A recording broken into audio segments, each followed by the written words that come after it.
ভাই ছেলেরা, তোমরা যারা এখানে বসছো, আব্বা, নিজেদেরকে ভদ্র সভ্য নামে যারা ভাবে, দুইটা ইংরেজি শব্দ বলতে পারলে উনি মনে করে ভদ্রলোক। কেমন আছেন আঙ্কেল? ভালো আছেন? নাস্তা খেয়েছেন আঙ্কেল? হ্যাঁ, মানে খুব ভালো ছেলে, মানে অর্ধেক মুখের ভিতরে অর্ধেক মুখের বাইরে, শুদ্ধের কারণে বল এতটুকু। অথচ এক বেলাও এই হাইওয়ান পেশাব করে পানি নেয় না। বেটা তো এটা হাইওয়ান, বেটা এটা তো মানুষরূপী জানোয়ার, বেটা এটা তো মানুষরূপী পশু। সভ্য ভদ্র তো দূরে থাক, তো ইনসানের কোনো আইটেমেই পড়ে না, এটা তো মানুষের কোনো আইটেমেই পড়ে না। এত জঘন্য মানুষ কেমনে হয় মুসলমান? পেশাব করে একবারও পানি নেন, ঢিলা কুলুক টয়লেট পেপার ব্যবহার করেন। পেশাব দায়িত্ব কি? শুধু চেইন খোলার, চেইন টান দেওয়া, খালাস। আস্তাগফিরুল্লাহ। আল্লাহ নবী সাল্লাল্লাহু আলাইহি সাল্লাম বলছেন, প্রস্রাব থেকে ঠিকমতো পাক হতো না, ফলে কি হচ্ছে বলেন? তাহলে তোমরা ছেলেরা যারা আসছো, প্রত্যেকটা ছেলের কাছে আমি বললাম, আব্বা বাবা তো অবশ্যই স্কুলে পড়ো, কলেজে পড়ো, কোনো সমস্যা নাই বেটা। স্কুলে পড়া হারাম না, কলেজে পড়া হারাম নয়, ইউনিভার্সিটি পড়া হারাম না, আমরা নিষেধ করি নাই কোনোদিনও না। কিন্তু প্রশ্ন, আমরা শুধু দুইটা দুঃখ করি আজীবন, যে 16 বছর তোমারে যে পড়াইলো, যে বা যারা বা যাদের ব্যবস্থাপনায় তুমি পড়লা, তুমি মুসলমানের ঘরে জন্ম নিয়া 16 বছর পড়ালেখার ভিতরে প্রতিদিন 8 ঘন্টা, 10 ঘন্টা, 12 ঘন্টা নিজের ঘর, প্রাইভেট টিউশনি এবং ক্লাসের পড়া সব মিলাইয়া 12-14 ঘন্টা পড়ার মধ্যে 16 বছরে বেটা তোর পড়ালেখার ভিতরে আধা ঘন্টা টাইম তোকে কোনোদিন তোর মালিকের কোরআন, তোমার সৃষ্টিকর্তার কোরআন তোমারে পড়াইবার জন্য একটু সুযোগ দিল না। তোমার বাপেও তোমারে ধোকা দিছে, তোমার প্রতিষ্ঠানও তোমারে ধোকা দিছে। তোমারে দুগা ভাত খাওয়ানোর লোভ দেখাইয়া, ভাত দুনিয়া ভাত খাইবা কতটা, এই ভাতের লোভ দেখাইয়া তোমার এতগুলো বই পড়াইছে, এরপরে গিয়া দেখে সবটি বই, সব সার্টিফিকেট জাগাত 12 লাখ টাকা নগদ আসেনি, হেডা কোন বুঝেন না কথা? টেহা মিলাই আনেন তো আমার এই 12 বছর কষ্ট দিলি কেন বেটা? আমি তো 12 বছর কষ্ট করলে অটো চালাইলেও তো 12 লাখ টাকা মিলে লইতাম, তার তো হেডা দিয়ে চাকরি লইতাম। কথা বলেন না কেন? আমার এই কষ্ট দিলি কেন? আমারে এতগুলো পড়াইলি কেন? এখন যদি আমি ঘুষে দিতে হয় 12 লাখ টাকা। তাবারাকাল্লাযী বিয়াদিহিল মুলক ওয়া হুয়া আলা কুল্লি শাইইন কাদির আল্লাযী খালাকাল মাউতা ওয়াল হায়াতা লিয়াবলুয়াকুম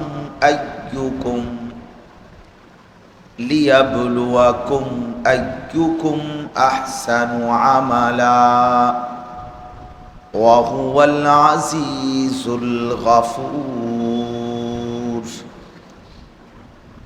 আল্লাযী খালাকা সাবআ সামাওয়াতিন তিবাকা মা তারা ফি খালকির রাহমানি মিন তাফাউত ফারজি'ল বাসারা হাল তারা মিন ফুতুর সুম্মা আরজি'ল বাসারা কাররাতাইন ينقلب إليك البصر خاسئا وهو حسير ولقد زينا السماء الدنيا بمصابيح وجعلناها رجوما للشياطين وأعتدنا لهم عذاب السعير صدق الله مولانا العظيم وقال نبينا صلى الله عليه وسلم إن في القرآن سورة 30 آية شفعت لصاحبها حتى غفر له تبارك الذي بيده الملك اللهم صل على محمد وعلى آل محمد كما صليت على إبراهيم وعلى آل إبراهيم إنك حميد مجيد اللهم بارك على محمد وعلى آل محمد كما باركت على إبراهيم وعلى آل إبراهيم إنك حميد مجيد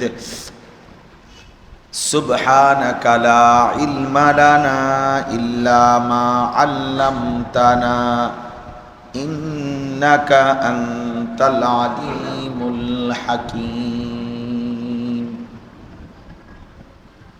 الحمد لله আল্লাহ পাক রব্বুল ইজ্জত জুল জালাল ওয়াল ইকরামের ফজল কারাম রব্বুল আলামিনের অপরিসীম ইহসান মেহেরবানি দয়া আল্লাহ তাআলা আমাদেরকে আজ 31 মার্চ 2026 রোজ মঙ্গলবার নেত্রকোনা জেলা মঈনপুর ঈদগাহ জামে মসজিদে আল মুশতাক ফাউন্ডেশন আচ্ছা শায়েখের নামে মাশাআল্লাহ ব্যবস্থাপনায় আজকের এই মুতাবাররাক ইসলাহি মাহফিল আল্লাহ তাআলা আমাদেরকে আসবার বসবার আল্লাহর জন্যই জমা হওয়ার তৌফিক দান করেছেন আলহামদুলিল্লাহ। যেটুকু সম্ভব হয় চাপায়া বসেন ছেলেরা, ভাই তোমরাও সুযোগ থাকলে একেবারে আবার কষ্ট যেন না হয়, কষ্ট যতদূর সম্ভব যদি আমাদের একটু নড়াচড়া করার দ্বারা আরো একজনও বসতে পারে তা সওয়াব হবে, সবাই সওয়াব পাবে। ছোট জায়গা যেহেতু ভিতরে দ্বিতীয় তলায়ও বসার জায়গা আছে, যদি একান্তই দাঁড়াইতে কষ্ট হয় যারা আছে দ্বিতীয় তলায় বসে শোন। যদি বলেন যে হুজুর আপনারা তো দেখা যায় না, তো প্রয়োজনে আমি শেষে রাস্তায় কিছুক্ষণ দাঁড়াই থাকবো, আপনারা দেখে নেবেন। 3-4-5 মিনিট দাঁড়াইলে যারা যারা দোতলায় দেখেন নাই তো ঠিক আছে দেখে নেবেন। আলহামদুলিল্লাহ। মৌলানা ইয়াহিয়া কথা বলতেছিল, ও আমার অনেক মহব্বতের ছাত্র শাগরিদ, ব্যক্তিগতভাবে আমরা যেই ফিকির লালন করি এই ফিকিরের একজন অন্যতম সহযোগী সে। হাদিসের মধ্যে আছে রাসূলুল্লাহ সাল্লাল্লাহু আলাইহি ওয়াসাল্লাম সাহাবায়ে কেরামকে বলেছেন, ই'মালু ফাকুল্লুন মুয়াসসারুন লিমা খুলিকা লাহু, তোমরা প্রত্যেকেই আমল করতে থাকো আর মনে রেখো আল্লাহ তাআলা যাকে যে কাজের জন্য সৃষ্টি করেছেন আল্লাহই তা তার জন্য সহজ করে দেন। মুয়াসসার আল্লাহর পক্ষ থেকে।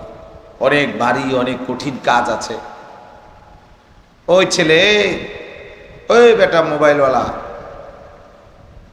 তুমি যাও গা ভাইয়া যাও গা, আরেকজনকে আসতে দাও, তুমি বাহিরে মোবাইল টিপো। জি, তো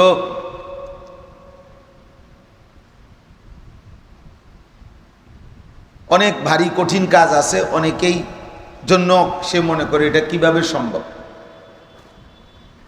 এত পরিশ্রম বা এত মারাত্মক কাজ মূলত আপনার জন্য কিভাবে সম্ভব, কিন্তু ওর জন্য আল্লাহ কি করে দিছে, সম্ভব করে দিছে। তো আলহামদুলিল্লাহ আমরা ব্যক্তিগতভাবে ওলামায়ে কেরাম আল্লাহর পক্ষ থেকেই দেখা গেছে এক একজনের দিলে এক এক বিষয়ে একটু বেশি পরিমাণ পেরেশানি প্রেরণা থাকে, আর আল্লাহরই কুদরতে তিনি ওই বিষয়ের দিকে খুব বেশি জোর দেন। এটা আমরাও সেই ছেলেবেলা থেকেই দেখছি, বড় বড় আলেম, আমাদের উস্তাদ, ওলামায়ে কেরাম। তো আমি ব্যক্তিগতভাবে একটা বিষয়কে খুব ফিকির করি, সেটা হলো উঠতি বয়সের ছেলে যারা, কিশোর নওজোয়ান, স্বাভাবিকভাবে বালেগ হওয়ার আগ পর্যন্ত যে সময়, মনে করেন 12 বছর থেকে 15 বছর, এই 13, 14, 15 এই সময়টাকেই কিশোর বলে। আর এরপরে 14 বছরের পরে 15 বছরের যে কোনো একদিন একটি ছেলে প্রাপ্তবয়স্ক হয়, প্রথম বীর্যপাত হয়, সেদিন থেকেই সে যুবক। আমাদের দেশে বা আন্তর্জাতিক ভাষায় এগুলো হলো ওদের বানানো কথা। এই 18 বছর প্রাপ্তবয়স্ক, এগুলো হলো বেহুদা কথা। এটার কোনো কোরআন সুন্নাহ ভিত্তিক কিনা কথা না। ঠিক আছে, ওনারা ওনাদের মতো করে বানাইছে, সেটা ওনাদের বিষয়। কিন্তু কোরআন সুন্নাহর পরিভাষায় যেদিনই বালেগ হয়েছে সেদিনই সে পূর্ণ প্রাপ্তবয়স্ক, সাবালক। একটা মেয়ে 13 বছর থেকে 14 বছর, এই 1 বছরের ভিতরেই যে কোনো দিন তার প্রথম মাসিক ঋতুস্রাব শুরু হয়, সেদিন থেকেই সে প্রাপ্তবয়স্ক, সাবালিকা। ইসলামী শরীয়তের সমস্ত বিধিবিধান ওই দিন থেকেই তার উপরে শতভাগ আরোপিত হবে, এবং নেকি কিংবা গুনার শতভাগ হিসাব তার আমলনামার মধ্যে তার নামেই লেখা হবে। যাই হোক, তো এই কিশোর এবং যুবক, বিশেষ করে কমপক্ষে 40 বছর পর্যন্ত, 15 থেকে 40, এই 25 বছর পূর্ণ যৌবন। এর মধ্যে 30 বছরের কাছাকাছি বাড়তে থাকে, এরপরে একটা স্বাভাবিক অবস্থানে অনেক দিন থাকে। মানুষের শরীর, স্বাস্থ্য, দিমাগ, বুদ্ধি, বিবেচনা। আল্লামা ইমাম ইবনুল কাইয়িম রাহমাতুল্লাহ আলাইহি বলছেন 30 বছর পর্যন্ত প্রতি 6 বছরে অবস্থার পরিবর্তন, 6, 12, 18, 24, 30। তো এই কিশোর এবং যুবক যারা উঠতি বয়সে, এই সময় তাদের প্রথম শাহওয়াত তৈরি হয়, যৌন অনুভূতি তৈরি হয়। এই সময় কেউ যদি নিজেকে যথোপযুক্ত কারো তত্ত্বাবধানে, কারো নেগ্রানিতে কেউ যদি তাকে ধরে না রাখে, আগলাইয়া না রাখে, তার প্রতি শতভাগ নজরদারি না করে, এই সময় যাকে ছেড়ে দেয়, বিশেষ করে এই 12 বছরের পর থেকে এই উঠতি বয়সের সময় 14, 15, 16, 18, 20, এই ছেলেটা তছনছ হয়ে যায়, জিন্দিগিটা এলোমেলো হয়ে যায়।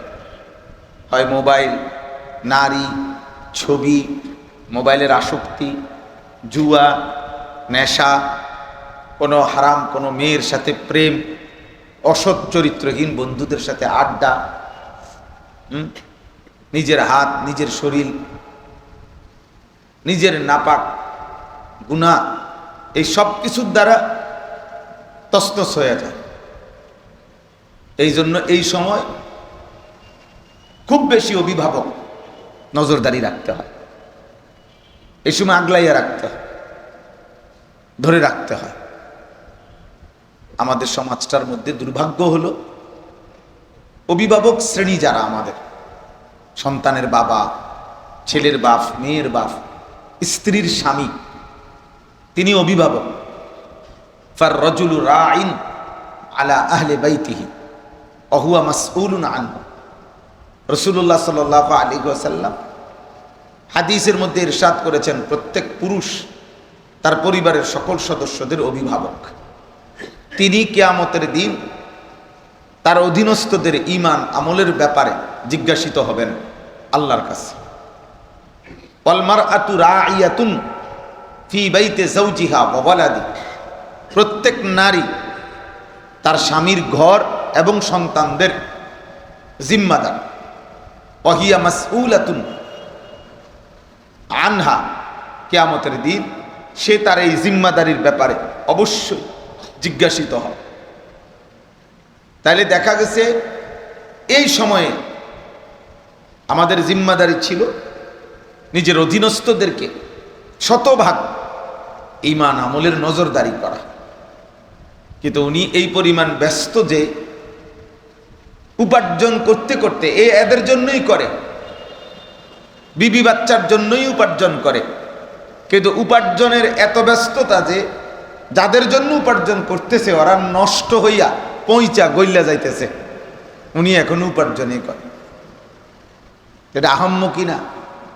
আপনি যেই ছেলে মেয়ের জন্য মাথার ঘাম পায়ে ফেলতেছেন বিবি বাচ্চার জন্য, তো ওরা তো সারা রাত উলঙ্গ ছবি দেখে, ও সারা বছর নর্তকীর ছবি দেখে, প্রতিদিন নিয়ম মাফিক টেলিভিশনে আপনার ঘরে বৈশা রঙিন টেলিভিশনে নাচ গান নাটক সিনেমা দেখে, আর আমনে অপদার্থ আহাম্মক মিয়া আমনে বয়ে বয়ে পয়সা কামাই করেন এই সমস্ত হাইওয়ানের জন্য, যেগুলো আপনার ঘরে বৈশা আল্লাহর নাফরমানি করতেছে আপনার ঘরে। মিয়া আহাম্মক অভিভাবক, এই স্বামী অপদার্থ স্বামী, এই বাবা অপদার্থ বাপ, গাফেল বাপ। 365 দিনে আল্লাহর একটি বছর আপনার ঘরে আপনার ছেলে মেয়ে 16 বছর 14 বছর, আপনার বিবি এক ওয়াক্ত নামাজ পড়ে না, কোনোদিন ফজরের নামাজ পড়ে না, এমন হাইওয়ান এমন জানোয়ারের জন্য আপনি কীর্তেন কামাই করেন। ওর হাতে না ছেড়ে দিবেন, ওর হাতে ছেড়ে দেন, ওরে সাফ বলে দেন যে বাবা ঠিক আছে, তুমি যেহেতু আল্লাহকেই মানো না, আল্লাহকেই তো তুমি আর আমারে মানবা কিত্তা, যে আল্লাহরই চেনে না তো হে আপনার মতো বাপের 2 পয়সা গণেনি, তো আল্লাহকেই গণে না। আপনি কি মিয়া, যে আল্লাহর কেই পরোয়া করে না, এই বেয়াদব আমার সাথে থাকবে কেন? ও আলাদা থাকুক, তুমি যেটা মনে করো, তুমি ঠ্যাঙ্গালগি দিয়া নাচো, তুমি দুনিয়ার সব নষ্টামি করো, আমার সমস্যা কি? যাও এনতে বেরো। বুঝাপড়া দরকার, জিম্মাদারি আমার এটা, এখানে কঠোরতা, কলিজার মধ্যে ভালোবাসা ঠিক আছে, সব ঠিক, কিন্তু এখানে আল্লাহ নবী সাল্লাল্লাহু আলাইহি ওয়াসাল্লাম স্পষ্ট বলছেন, অদরিবুহুম আলাইহা ওয়াহুম আবনাউ 10 সিনিন, তোমাদের সন্তান আদি যদি 10 বছর বয়সে নামাজ না পড়ে তাকে শাসন করো, প্রহার করো। আপনি এখানে 900 শব্দের অর্থ না, অদরিবুহুম অর্থ হইল প্রহার করো, তাকে শাসন করো। পৃথিবীর সমস্ত ডাক্তারের আব্বাও এটা স্বাস্থ্যের জন্য ক্ষতিকর, ধমক দিলে এটা মনস্তত্ত্বের জন্য ক্ষতিকর, এগুলো সব ভুয়া কথা।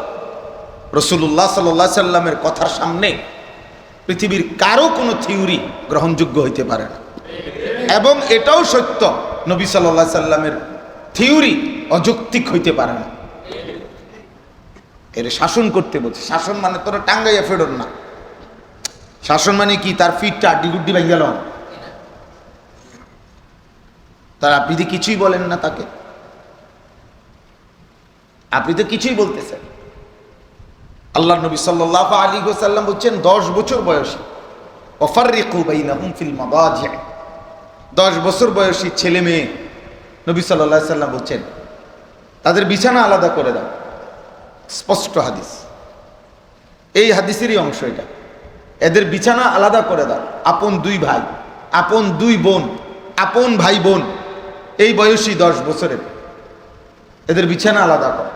কমপক্ষে হাদিসের ব্যাখ্যার মধ্যে আছে কমপক্ষে 1 লেফ কম্বল কাঁথা কোনোভাবেই 10 বছর বয়সী আপন ভাই, আপন বোন, আপন ভাই বোন একসাথে থাকতে দেওয়া যাবে না।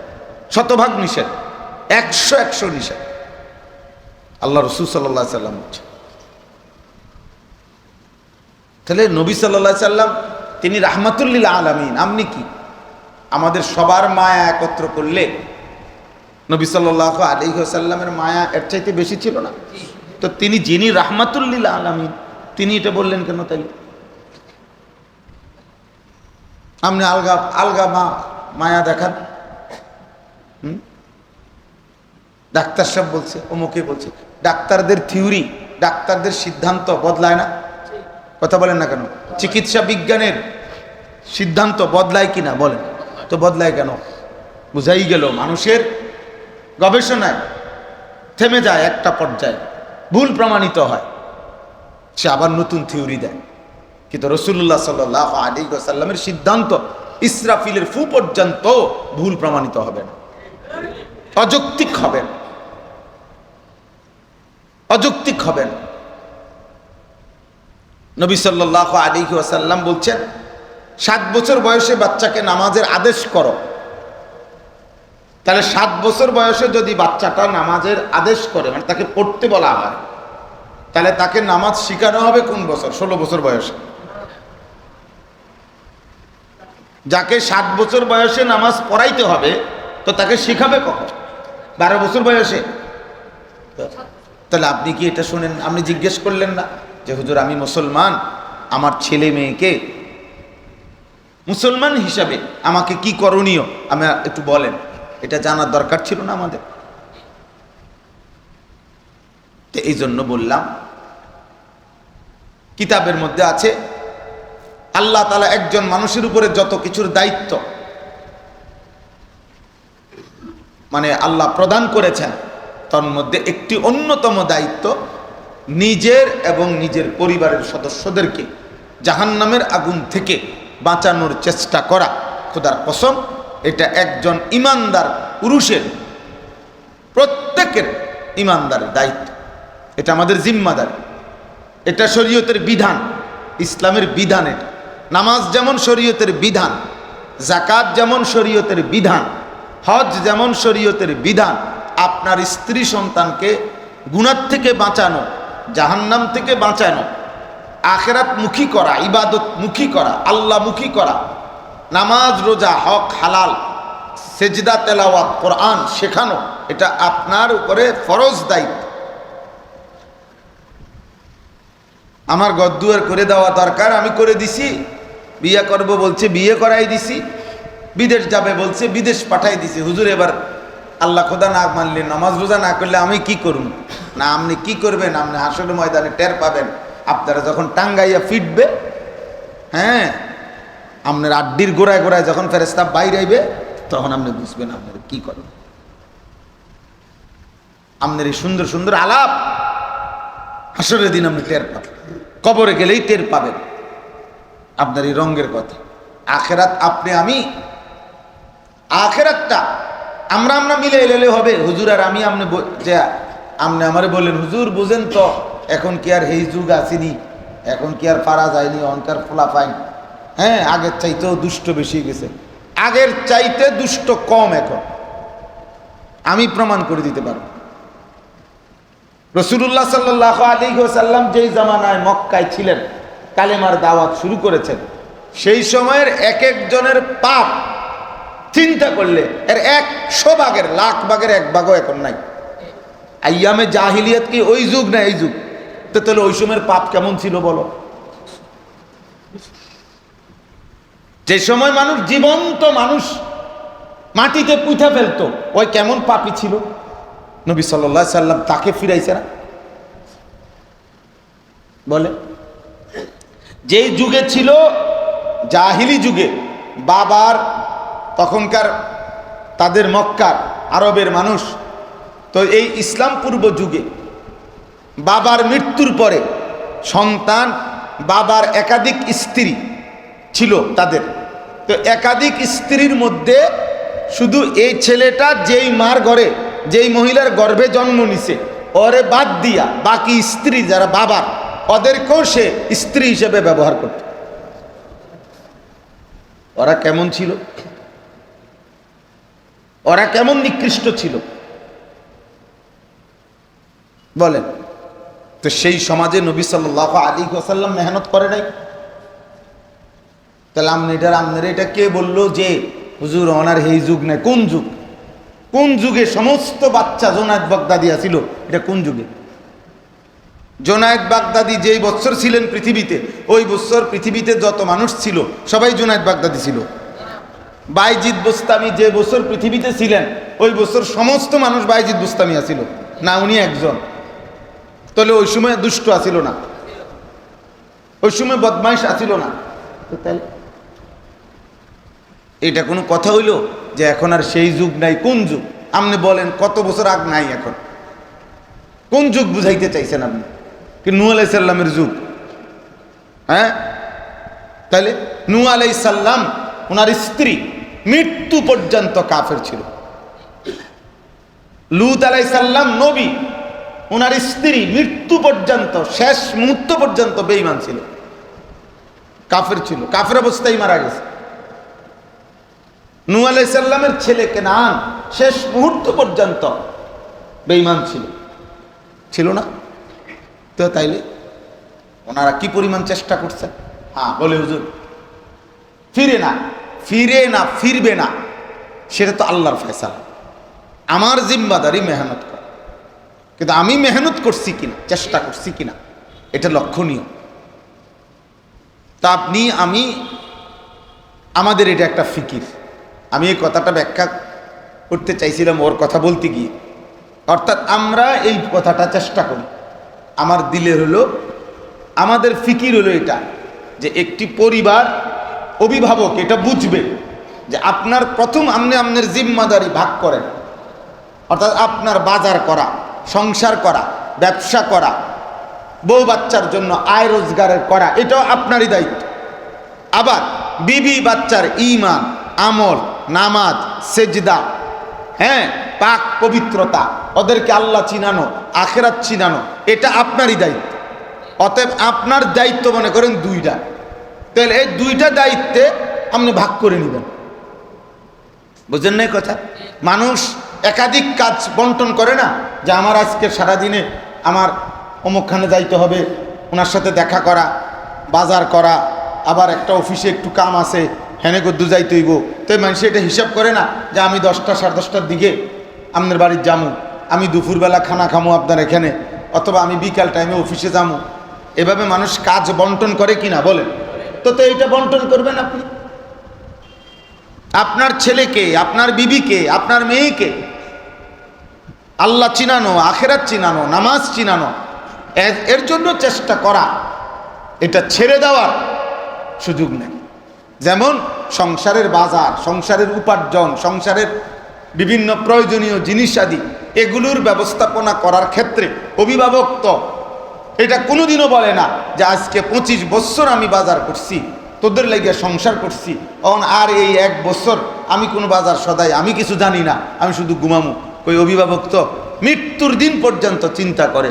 কত বুড়া মানুষ আছে যার আর মনে হায়াতে কুলাইতো না, আল্লাহ যদি শেষ নাতিগারও বিয়ে শাদী করাইয়া দেখে যেতে পারতাম, এটা বলে না? তো তাহলে আপনি দিয়ে অনুমরেন না নাতির বিয়ের লেগে? হ্যাঁ, আপনি তো এখনো মরতেছেন না, তাহলে দুনিয়া আপনি মৃত্যুর মুহূর্ত পর্যন্ত বুঝতেছেন, আখিরাত বুঝবেন কখন? আখিরাত বুঝবেন কখন? আখিরাত কোন দিন? তাইলে আল্লাহ তাআলা কোরআনুল কারীমের মধ্যে বলছেন, ইন্নাহুম ইয়ারাউনাহু বাঈদা ওয়া নারাহু করিবা। আল্লাহ বলেন, হে বন্ধু, বেঈমান, নাফরমান, পাপী, দুনিয়া লুবী, ওরা মনে করে আখিরাত অনেক দূরে, ওয়া নারাহু করিবা, অথচ আমি আল্লাহ দেখি কাছে। আল্লাহ দেখি, আল্লাহ বলেন আমি দেখছি আখিরাত কি কাছে।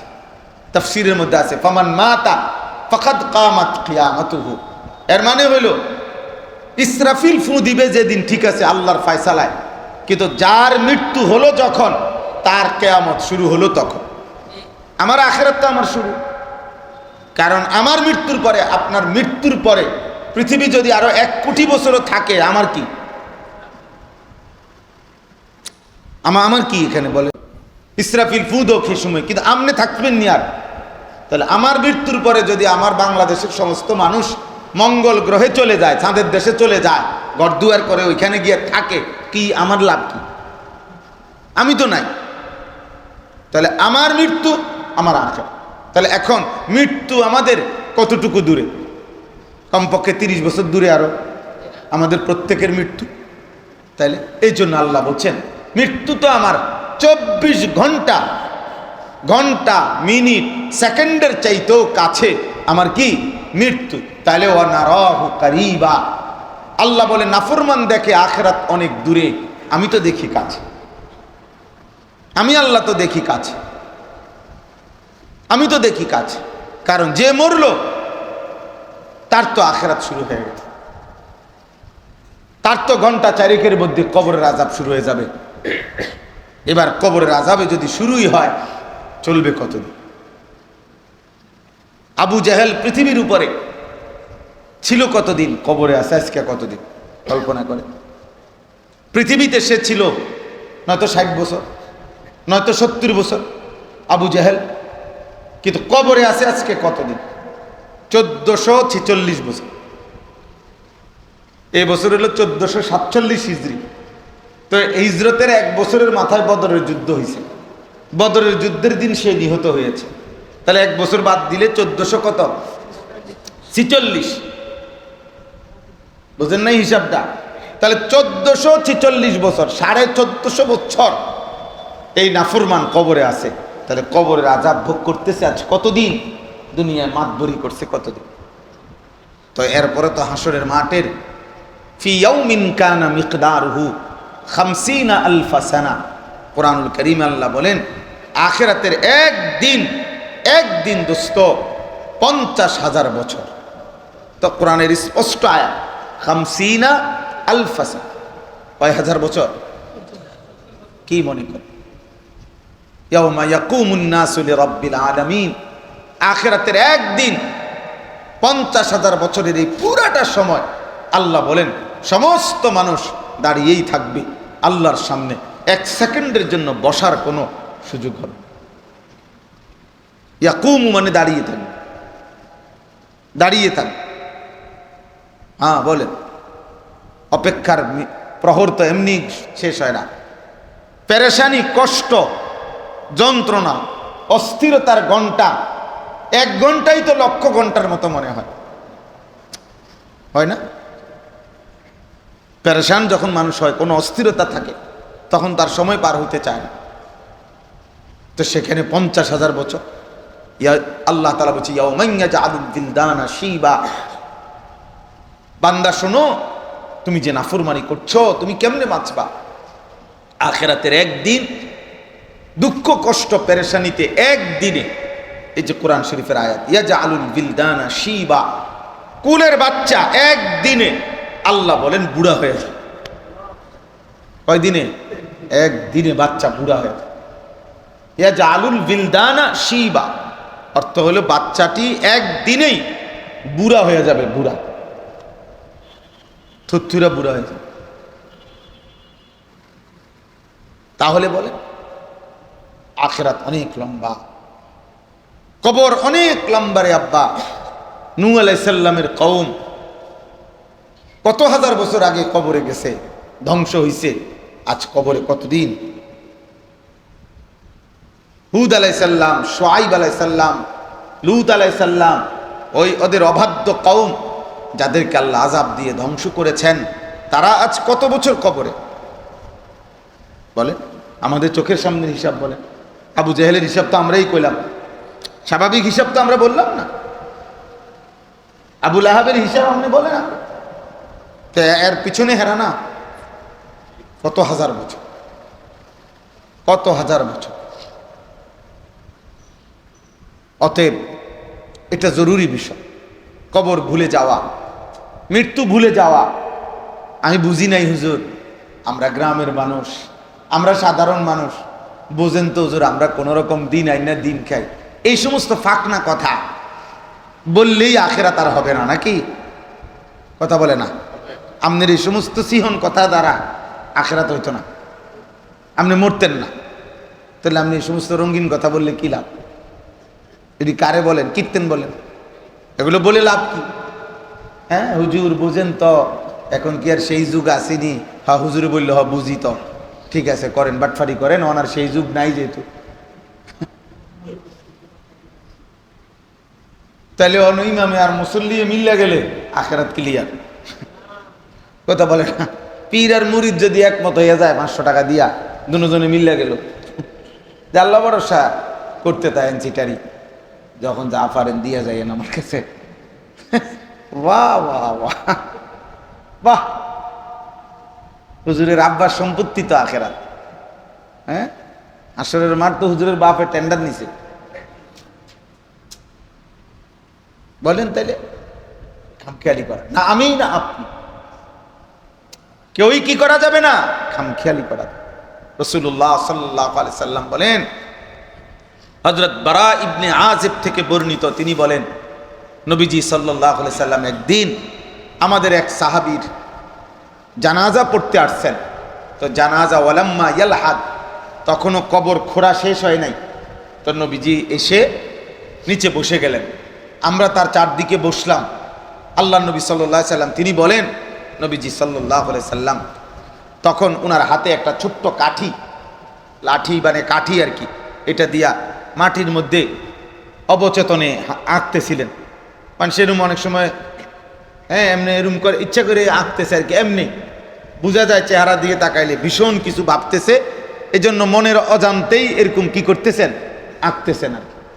আঁকতে আঁকতে একটু পরে আল্লাহ নবী এই ভেজা ভেজা চোখ নিয়া সাহাবাদের দিকে তাকিয়ে বললেন, ইস্তাইযু বিল্লাহি মিন আযাবিন কবর, সাহাবারা তোমরা প্রত্যেকেই কবরের আযাব, জাহান্নামের আযাব থেকে আল্লাহর কাছে পানাহ চাও, পানাহ চাও।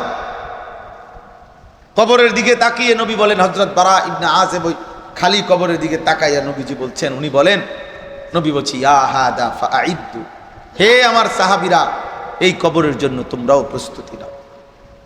মাঝে মাঝে দেখো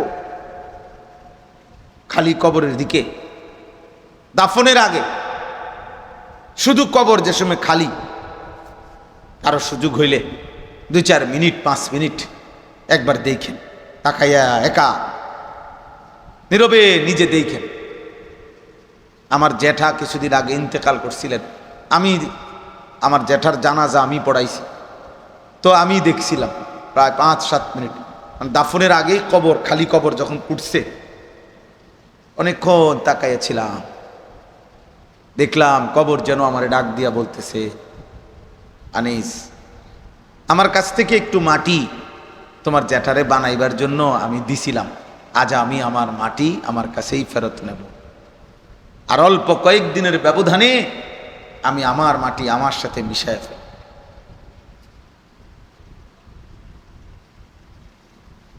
হযরত ওমর ইবনে আব্দুল আজিজ রাহমাতুল্লাহ আলাইহি কবরস্থানে গিয়ে বলতেন, হে কবর, আমার স্বজন আমার আত্মীয়দেরকে তুমি কি করেছো বলো।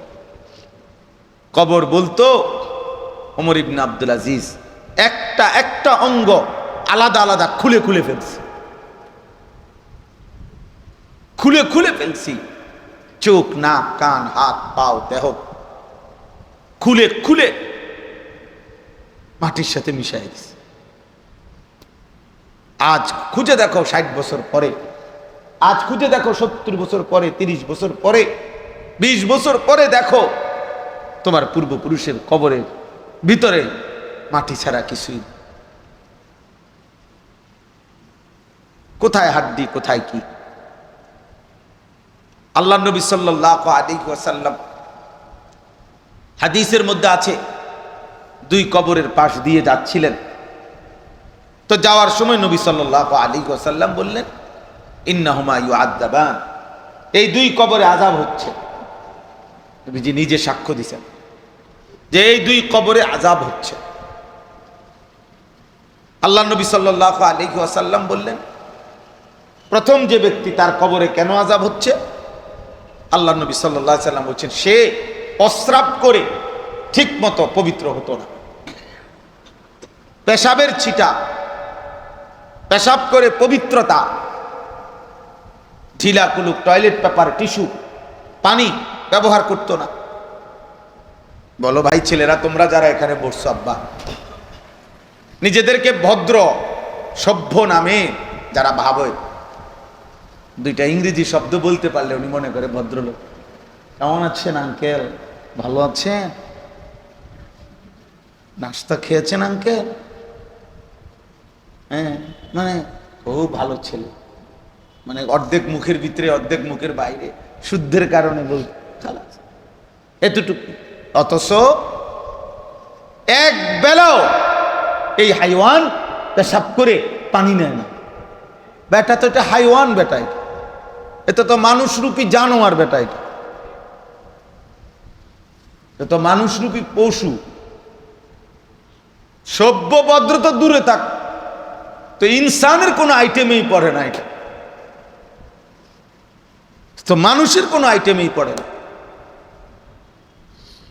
এত জঘন্য মানুষ কেমনে হয় মুসলমান?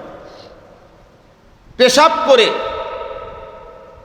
একবারও পানি নেন, ঢিলা কুলুক টয়লেট পেপার ব্যবহার করেন। পেশাব দায়িত্ব কি? শুধু চেইন খোলার, চেইন টান দেওয়া, খালাস। আস্তাগফিরুল্লাহ। আল্লাহ নবী সাল্লাল্লাহু আলাইহি সাল্লাম বলছেন, প্রস্রাব থেকে ঠিকমতো পাক হতো না, ফলে কি হচ্ছে বলেন? তাহলে তোমরা ছেলেরা যারা আসছো, প্রত্যেকটা ছেলের কাছে আমি বললাম, আব্বা বাবা তো অবশ্যই স্কুলে পড়ো, কলেজে পড়ো, কোনো সমস্যা নাই বেটা। স্কুলে পড়া হারাম না, কলেজে পড়া হারাম নয়, ইউনিভার্সিটি পড়া হারাম না, আমরা নিষেধ করি নাই, কোনোদিনও না। কিন্তু প্রশ্ন আমরা শুধু দুইটা দুঃখ করি আজীবন, যে 16 বছর তোমারে যে পড়াইলো, যে বা যারা বা যাদের ব্যবস্থাপনায় তুমি পড়লা, তুমি মুসলমানের ঘরে জন্ম নিয়া 16 বছর পড়ালেখার ভিতরে প্রতিদিন 8 ঘন্টা, 10 ঘন্টা, 12 ঘন্টা নিজের ঘর, প্রাইভেট টিউশনি এবং ক্লাসের পড়া সব মিলাইয়া 12-14 ঘন্টা পড়ার মধ্যে 16 বছরে বেটা তোর পড়ালেখার ভিতরে আধা ঘন্টা টাইম তোকে কোনোদিন তোর মালিকের কোরআন, তোমার সৃষ্টিকর্তার কোরআন তোমারে পড়াইবার জন্য একটু সুযোগ দিল না। তোমার বাপেও তোমারে ধোকা দিছে, তোমার প্রতিষ্ঠানও তোমারে ধোকা দিছে। তোমারে দুগা ভাত খাওয়ানোর লোভ দেখাইয়া, ভাত দুনিয়া ভাত খাইবা কতটা, এই ভাতের লোভ দেখাইয়া তোমার এতগুলো বই পড়াইছে, এরপরে গিয়া দেখে সবটি বই, সব সার্টিফিকেট জাগাত 12 লাখ টাকা নগদ আসেনি, হেডা কোন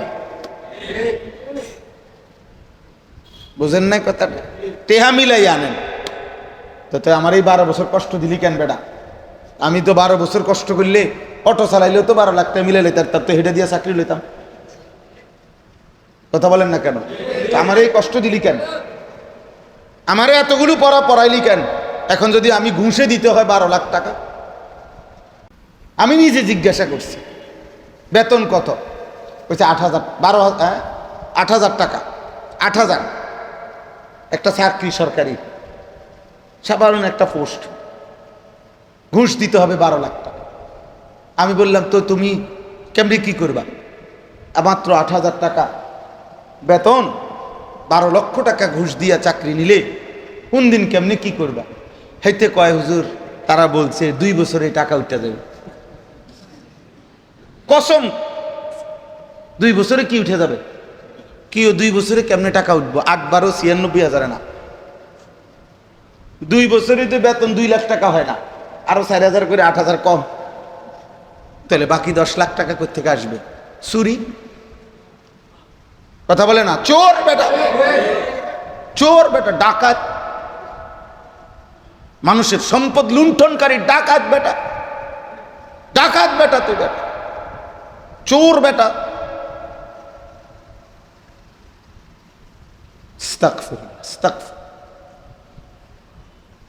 তাহলে এই জন্য বললাম 16 বছরে তোমারে আল্লাহর কোরআন থেকে বঞ্চিত করলো কেন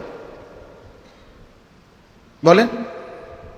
কেন বাবা আমার মনে একবার আসলো না এই কথাটা? তোমার মনে কেন আসলো না যে আমারে কি পড়াইতেছেন, আমার আল্লাহ কই? আমার নামাজ কই, আমার কোরআন কই?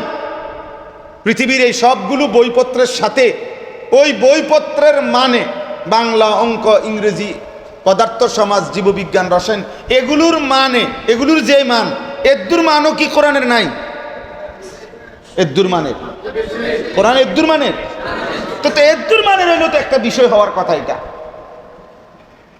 এটাকে যদি একটা বিষয়ও ধরত, হ্যাঁ, আমি ধরে নিলাম এটা উচ্চ মর্যাদা, তা আমাদের কাছে আমি মানি আমরা। আচ্ছা বাদ দেন, আপনি সমানে ধরেন না, যে বাংলা বইয়ের সমকক্ষের একটা বই মনে করেন, তো তার জন্য কি একটু জায়গা দেওয়া দরকার ছিল না? তো দিল না কেন? দিল না কেন? স্কুলগুলোতে কোরআন পড়ানো হবে না কেন? সংখ্যাগরিষ্ঠ মুসলমানের বাচ্চা কোরআন পড়বে না কেন? বলে ওর নামাজ পড়বে না কেন?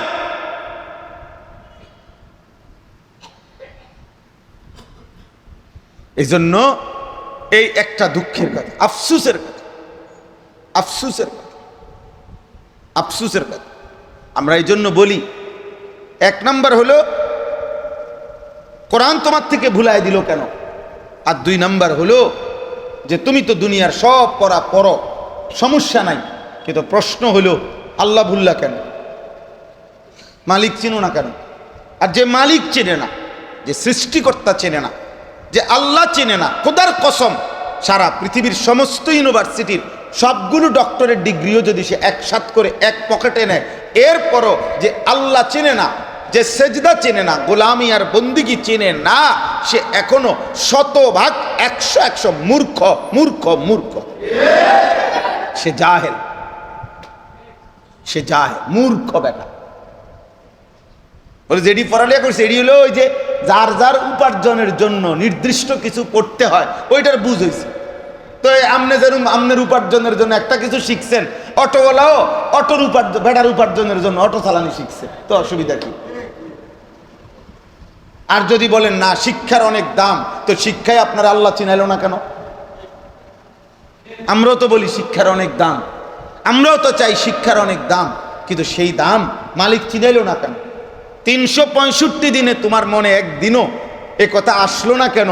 আমার যিনি সৃষ্টিকর্তা তিনি ফজরের নামাজ পড়তে বলছেন, আমি পড়বো না কেন? এ কথা তোমার মনে আসে না কেন? 365 দিনও মালিক মনে পড়ে না? কথা বলেন না, হ্যাঁ? সপ্তাহে শুক্রবারে জুমার নামাজ পড়ে, জুমার নামাজ পড়ে, শুক্রবারে মসজিদে আসে। আপনি এখন জুমার নামাজ পড়ে? না না না, মসজিদে আসে। এটা একটা সাপ্তাহিক নিয়ে যান, সাপ্তাহিক প্রথা ওনার সমাজে। উনি আসে, আর আইসা ইমাম সাহেব বয়ান করে, উনি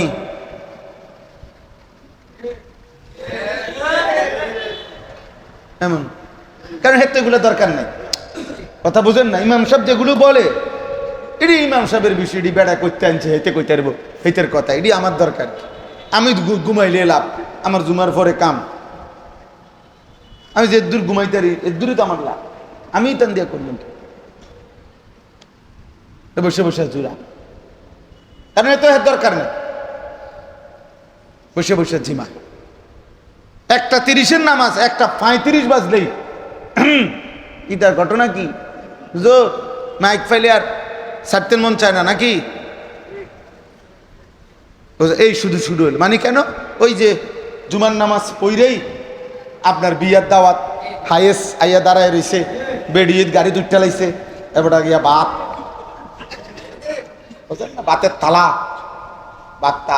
ভাত রেডি করে রাখছে, তারা বইয়া রয়েছে, তাড়াতাড়ি সবাই রেডি হইয়া কোন রকম সালামটা ফিরে এই তো উনি ভাতের থালার দিকে দৌড়। নাহলে আপনি এরকম তাড়াহুড়া করেন কেন? অসুবিধা কি? 1:30 জুমার নামাজের জামাত হইতে হবে, এটা ওয়াহি, এটা জিবরাইল এসে ঠিক করে গেছে টাইমটা। 10 মিনিট দেরি হইলে, 20 মিনিট দেরি হইলে মসজিদে আপনি আল্লাহর ঘরে আছেন, এত সমস্যা কি? আল্লাহর নবী সাল্লাল্লাহু আলাইহি ওয়াসাল্লাম বলছেন, পানির মধ্যে মাছ যেমন, মসজিদের মধ্যে মোমেন তেমন। খাঁচার মধ্যে পাখি যেমন, মসজিদের মধ্যে মুনাফিক তেমন। খাঁচার পাখি যেমন ছটফট করে, মসজিদে মুনাফিক এমন ছটফট করে। হ্যাঁ, আপনি ঠিক না কইলো এই কথা, হাদিসের অর্থ এইটা, আপনি ঠিক কিতাব মানে আপনি ঠিক বলেন আর ব্যাঠিক বলেন, হাদিসের তরজমা এটা। আল মুমিনু ফিল মসজিদ কাসসামাকি ফিল মা, পানির মধ্যে মাছ যেমন আরামে থাকে, মসজিদের মধ্যে মুমিন এমন আরামে থাকে। চলেন ভাই, এজন্য দোস্ত বাপ সবার কাছে কথা, কবর ভুলে গেলে চলবে না। কবর সত্য, কবর কি আযাব সত্য। আল্লাহ নবী সাল্লাল্লাহু আলাইহি ওয়াসাল্লাম 5 ওয়াক্ত নামাজের পরে প্রতিদিন নবীজি কবরের আযাব থেকে আল্লাহর কাছে পানাহ চাইতেন। আল্লাহুম্মা ইন্নী আউযু বিকা মিন আযাবিল কবর ওয়া মিন ফিতনাতিল কবর ওয়া মিন ফিতনাতিল মাসীহিদ দাজ্জাল ওয়া মিন ফিতনাতিল মাহইয়া ওয়াল মামাত। নবীজি গুলো দোয়া করেন 5 ওয়াক্ত নামাজ। সাহাবাদেরকে বলছেন, আল্লাহ কোরআনে বলছেন, আলহাকুমুত তাকাসুর হাত্তা যুরতুমুল মাকাবির। বান্দা, দুনিয়া বাড়াইবার নেশা তোমাদেরকে পাগল বানায় ফেললো, আখিরাত ভুলাইয়া দিল। আহা, যত ভুলেই থাকো না কেন, যত দুনিয়ায় ডুবে থাকো না কেন, হাত্তা যুরতুমুল মাকাবির, বান্দা মনে রেখো আজ না হোক কাল কবরস্থানে তুমি পৌঁছবাই পৌঁছবে। কবরস্থানের সাথে তোমার মোলাকাত হবেই হবে। হবে কথা বলে না, হবে কিনা? সূরা বাকারার মধ্যে আছে, আল্লাহ বলেন ইয়াওয়াদ্দু আহাদুহুম লাউ ইউআম্মারু আলফা সানা। আল্লাহ বলে সমস্ত বেঈমান নাফরমান মনে মনে আশা করে, দুনিয়া লুবি আশা করে, আহা যদি 1000 বছর দুনিয়াতে বাঁচতাম। কত বছর? আলফা সানা, অর্থ 1000 বছর। আল্লাহ বলে ঠিক আছে আমি দিলাম, ধরে নাও আমি তোমারে কয় বছর থাকতে দিলাম। কিন্তু এখন তুমি বলো 1000 বছর পরে হইলেও, 1000 বছর পরেও নাফরমানি আর পাপের কারণে আমার আযাব যেটা তোমার জন্য আমি ঠিক রাখছি ওইটা ঠেকাইতে পারবানি, তো আরো বেশি দিন থাকতে লাভ কি? আপনি 1000 বছর থাকলেও বলে আশা করি আমি মোটামুটি প্রস্তুতি ক্লিয়ার, আর যদি 2-4 বছর থাকতে পারি, তো যেই ব্যবস্থাপনা করছি আজরাইলের আব্বাও আশা করি আর আমার কাছে আসতে পারবে না। আমারে আল্লাহ আর আপনি আর 2-4 বছর সময় দেন। তা আল্লাহ বলে আমি তোমার 1000 বছর সময় দিলাম, তো তুমি বলো মৃত্যু থামাইতে পারবেন? কথা বলে না, পারবেন? আপনি যদি আরো 1000 বছরও বাঁচেন এরপরেও কি মরতেন না, তো তখন কি করবেন? আযাব সহ্য করবেন কেমনে? ওমা হুয়া বিমুজাহজিহি মিনাল আযাবি আন ইউআম্মার। লম্বা হায়াত পেয়ে তো আযাবকে তো তুমি প্রতিহত করতে পারবে না। অতএব বান্দা, যে সত্য তোমাকে গ্রহণ করতেই হবে, যে চিরন্তন বাস্তবতা মৃত্যু কবর, এটাকে তুমি বুঝি নাই, খেয়াল করি নাই। সাধারণ মানুষ, গ্রাম্য মানুষ, আমরা মূর্খ সুরূক্ষ মানুষ, হুজুর আমরা বুঝেন তো কোনো রকম চলি, এই সমস্ত কথা আমারে বললে কি লাভ হবে? আর কবর থামাবেন কেমনে, আযাব ঠেকাবেন কেমনে? চলেন কথা শেষ।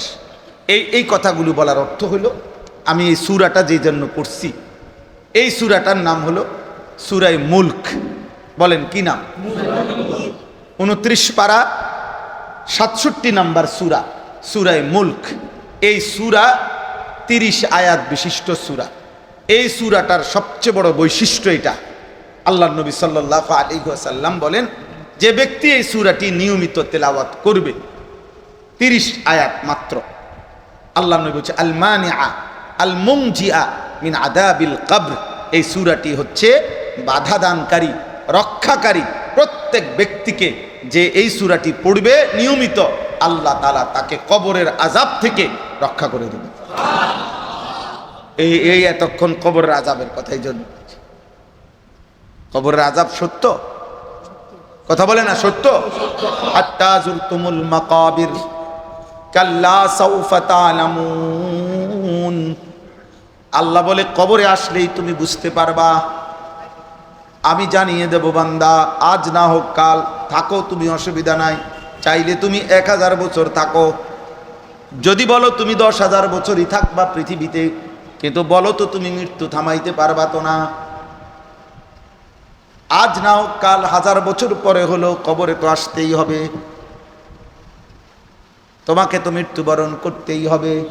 হুয়া রাব্বুকুম ওয়া ইলাইহি তুরজাউন, তিনিই তো তোমাদের রব, তার কাছেই তো ফিরতে হবে। ওয়া ইলাইহি তুহশারুন, সকলকে আল্লাহর কাছেই তো জমা হইতে হবে। হবে কিনা বাপ? বলে না বাপ, বলো না নওজোয়ান, তুমি কি আল্লাহর কাছে যাবা না? তাইলে এই যে নামাজ না পড়া, সেজদা না দেওয়া, নারী না দেখা, উলঙ্গ ছবি দেখা, মোবাইল আর জিনার ব্যভিচারের আড্ডা দেখা, তুমি কি বুঝাইতে চাচ্ছ? তুমি মরতা না? আজকে আপনাদের কাছে অনুরোধ করলাম, এই সূরা আমি পড়ছি এটাই বুঝানোর জন্য। আল্লাহ নবী সাল্লাল্লাহু আলাইহি সাল্লাম বলেন, সূরা মুলক যে নিয়মিত তেলাওয়াত করবে, আল্লাহ তাকে কবরের আযাব থেকে রক্ষা করবে। কি থেকে বলেন? রাসূলুল্লাহ সাল্লাল্লাহু আলাইহি সাল্লাম বলেন, হযরত আবু হুরায়রার হাদিস শুনেন, নবীজি বলছেন, ইন্না সূরাতান ফিল কোরআন 30 আয়া। সুবহানাল্লাহ। নবীজি বলেন, কোরআনুল কারীমে 30 আয়াত বিশিষ্ট একটি সূরা আছে, যে এই সূরাটি নিয়মিত পড়বে, খাসামাত আন সাহিবিহা হাত্তা আদখালাতুল জান্নাহ, কিয়ামতের দিন এই সূরাটি ওই ব্যক্তির জন্য ফেরেশতাদের সাথে বিতর্ক করবে, ঝগড়া করবে। ফেরেশতারা তারে জাহান্নাম দিতে চাইবে পাপের কারণে, আর এই সূরা বলবে, সে আমাকে নিয়মিত তেলাওয়াত করত, পরে আমি জাহান্নামে যাইতে দেব না। নবীজি বলেন, হাত্তা আদখালাতুল জান্নাহ, এমনকি শেষ পর্যন্ত এই সূরা ওই ব্যক্তিকে জান্নাতে ঢুকাইয়েই ছাড়বে। কোন সূরা? এই সূরা, দামি সূরা। নবী সাল্লাল্লাহু আলাইহি সাল্লাম বলছেন আরেক হাদিসে, শাফাআত লি সাহিবিহা হাত্তা গুফিরা লা, এই সূরা কিয়ামতের দিন ওই সূরা তেলাওয়াতকারীর জন্য আল্লাহর নিকট সুপারিশ করতে থাকবে। এই পরিমাণ সুপারিশ করবে, এত বেশিবার বলবে, হাত্তা গুফিরা লাহু, এমনকি আল্লাহর পক্ষ থেকে তাকে মাফ করে দেওয়া হয়। কোন সূরা? সূরা মুলক। তাহলে মূল বিষয় কবরের আযাব থেকে এই সূরা রক্ষা করবে। এজন্য ইনশাআল্লাহ এই সূরা নিয়মিত পড়বেন। বলেন ইনশাআল্লাহ, বলেন ইনশাআল্লাহ। আল্লাহ তাআলা বলছেন, তাবারাকাল্লাযী বিয়াদিহিল মুলক ওয়া হুয়া আলা কুল্লি শাইইন কাদির। আযান কততে? আযান ও আমি তোর মনে হচ্ছে 4:30 আযান। আচ্ছা মাশাআল্লাহ, আচ্ছা অসুবিধা নাই, শেষ করে দেবো এক্ষুনি। তাবারাকাল্লাযী বিয়াদিহিল মুলক, এই তরজমাটা শুনেন, 5টা আয়াতের শুধু তরজমা শুনলেই বুঝবেন। আল্লাহ তাআলা বলেন, সুমহান, তাআলা ওয়া তাআযামা, তাবারাকা শব্দের অর্থ সু উচ্চ, সুমহান, সত্তা। ওই আল্লাহ, বিয়াদিহিল মুলক, সমস্ত কায়নাতের রাজত্ব, মালিকানা যার একক হাতে, আল্লাহ তাআলার হাতে। পুরা কায়নাতের রাজত্ব কার হাতে? আল্লাহ তাআলার একক হাতে। ওয়া আলা কুল্লি শাইইন কাদির, এবং তিনি এই সমস্ত বিষয়ে পুরা সৃষ্টি পরিচালনায় একই মুহূর্তে তিনি পূর্ণ ক্ষমতাবান। পূর্ণ ক্ষমতাবান, একই মুহূর্তে পূর্ণ ক্ষমতাবান মানে কি? অর্থাৎ যিনি সিরিয়ালে করে এমন না, সবই উনি করে, ঠিক আছে, কিন্তু সময় দিতে হবে ভাই, এমন না, বুঝছেন? আচ্ছা ঠিক আছে, আমি সবটাই দেখবো, কিন্তু আমারে কি দিতে হবে? সময় দিতে হবে। না না, আল্লাহ তাআলা বলেন, আমি একই সেকেন্ডে 7 আসমানের ঊর্ধ্ব থেকে 7 তবক জমিনের নিচ সবটাই একই সেকেন্ডে, একই মুহূর্তে পরিচালনা করি। এইটা আমি যখন 7 আসমান ফেরেশতা হাঁটে দেখি, 7 তবক জমিনের নিচে পিঁপড়া হাঁটে তাও দেখি, একই সময় দেখি। আমি যখন হিমালয় পর্বতের চূড়ায় যেই প্রাণী তারে রিজিক দেই, আটলান্টিক মহাসাগরের গভীর তলদেশে যেই প্রাণী তাকেও আমি তখনই কি দেই? রিজিক। মানে একই মুহূর্তে ক্ষমতাবান, পূর্ণ ক্ষমতা। ইনি হলো আলা কুল্লি শাইইন কাদির। আল্লাযী খালাকাল মাউতা ওয়াল হায়াতা লিয়াবলুয়াকুম আইয়ুকুম আহসানু আমালা। এইটা হলো মূল বক্তব্য। আল্লাহ তাআলা বলেন, সেই আল্লাহই তাহলে আগে নিজের শ্রেষ্ঠত্ব বলে নিছে।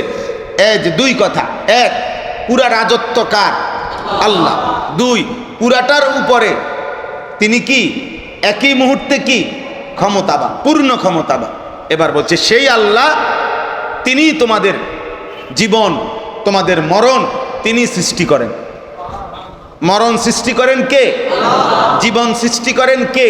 আল্লাহ। তাহলে তোমরা জীবন দিলেন যিনি, মৃত্যু দিচ্ছেন তিনি, মৃত্যু দিচ্ছেন যিনি, জীবন দিলেন যিনি। তোমরা কোনোভাবেই যার দেওয়া হায়াত, যার দেওয়া ঘন্টা মিনিট সেকেন্ড, যার দেওয়া জীবন, তাকে ভুলবা কেমন? এটা কোনো যুক্তি হইতে পারে না। এজন্য আল্লাহ বলেন লিয়াবলুয়াকুম আইয়ুকুম আহসানু আমালা। আমি আল্লাহ তাআলা প্রতি মুহূর্তে জীবন মরণের এই আয়োজন, জীবন মৃত্যুর এই আয়োজন, একদিকে কেউ মরছে, আরেকদিকে মায়ের পেটে নতুন বাচ্চা জন্ম নিচ্ছে, এই সবটা আমি আল্লাহর আয়োজন, আমারই ব্যবস্থাপনা, আমি আল্লাহ তাআলারই ফায়সালা।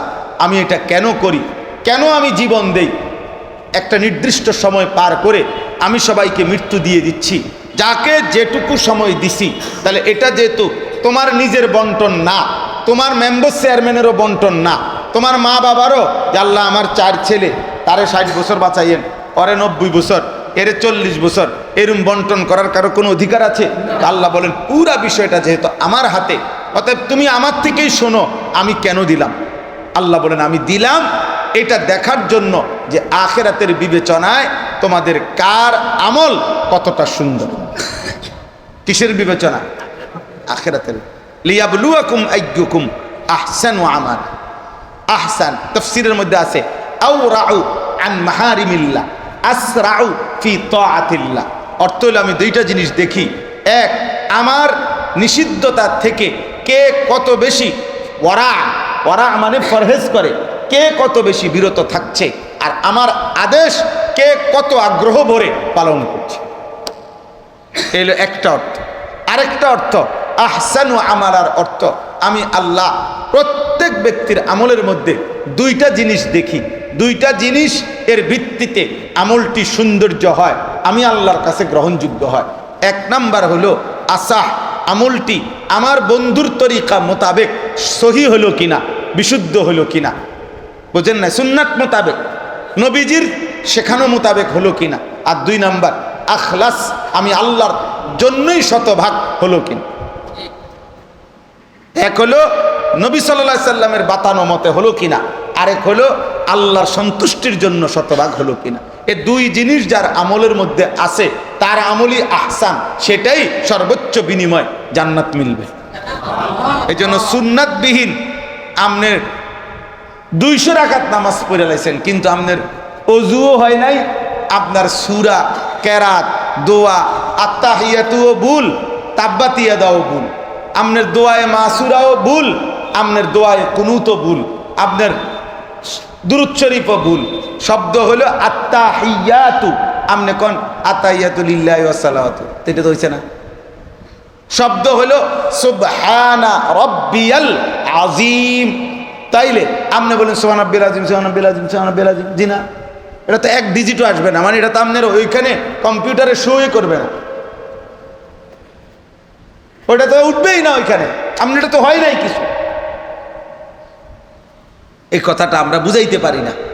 লক্ষ লক্ষ বাচ্চা মুসলমান মাঝ বয়সী, এদের হাতে সময় আছে, এরা আসরের পর থেকে গিয়া এসা পর্যন্ত চা দোয়ানে গপ মারে, টেলিভিশন দেখে, বেহুদা কথাবার্তা বলে, জিফুত নাতি নাতনির সাথে আড্ডা দেয়, কিন্তু অথচ ইচ্ছে করলে ওযু নামাজ, সূরা কেরাত, 2-4টা সূরা হলো ঠিক করতে পারতেন, কিন্তু খামখেয়ালি বললে বুঝতে চায় না, এই মাথা নোয়াইয়া বইয়া থাকবো।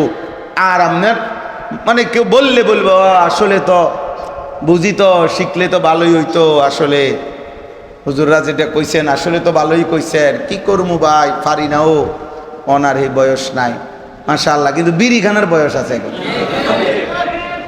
এখনো বিড়ি খাইতে সমস্যা নেই, এখনো ভাত 3 বেলা পুরা খায়।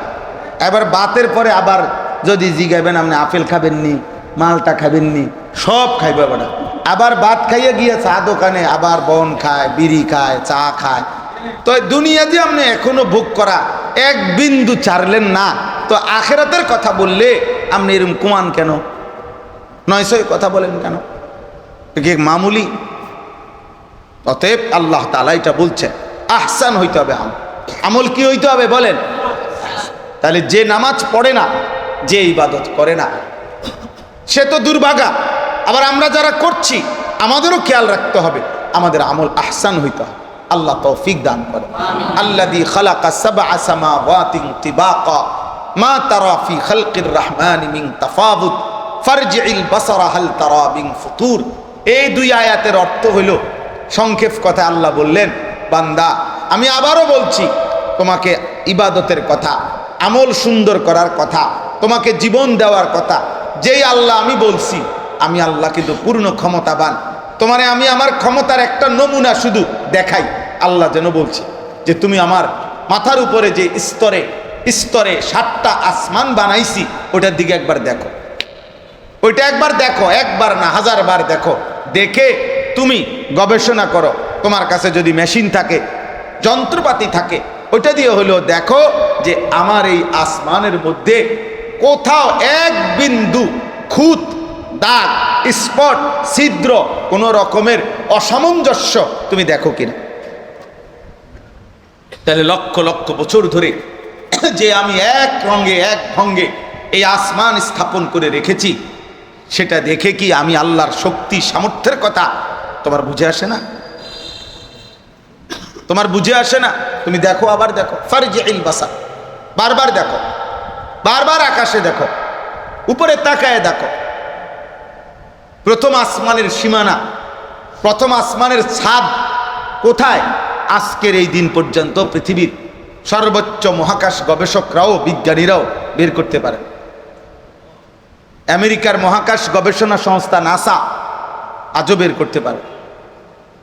এখনো যা কিছু এই সৌরজগৎ, এই সৌরজগতের যত কিছু, যত গ্রহ, নক্ষত্র, উপগ্রহ, নক্ষত্রপুঞ্জ, নিহারিকা, গ্যালাক্সি, কিতা কিতা যা কয় বিজ্ঞানীরা, মহাশূন্যের, মহাকাশের সব প্রথম আসমানের নিচে। এবারে প্রথম আসমান কত উপরে, এরপরে দ্বিতীয় আসমান কত ঊর্ধ্বে, তৃতীয় আসমান কত ঊর্ধ্বে, চতুর্থ, পঞ্চম, ষষ্ঠ, সপ্তম কত উপরে, সিদরাতুল মুনতাহা কত উপরে, এরপরে আরশ আজিম কত উপরে, তার উপরে মহান আল্লাহ তিনি কত উপরে।